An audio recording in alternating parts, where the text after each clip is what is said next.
lang ho dito sa boundary lamang po ng Angeles at Porac, Pampanga ho. Pag makikita niyo ho doon, makikita niyo yung sinasabi ko sa inyong ilog na hindi naman ganun kalapad. Biglang lumapad ho siya dahil sa lahar. Makikita niyo pa nga yung dati ho nung hindi pa nagagawa yung tulay doon. Makikita niyo sa gilid doon ng bangin, may mga tiles parang bahay eh. Uy, kawawa. Oo. Pero ngayon hindi pa nabubuhay na yung mga tanim. Medyo po.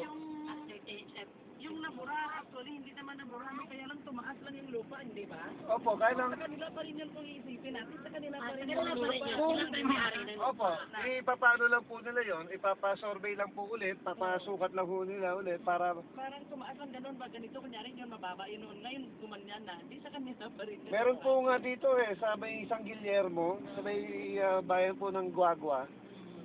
Yung yung simbahan, nagbuka na ho siyang kapilya kasi Nakita namin yun. yung kalahati na lang. Di ba madaanan papuntang Bagyo? Hindi po, papuntang Olonga po. Papuntang Olonga po. Ay, ikaw Oo, nakita. Sambales yun. Kasi nakapunta ako noon.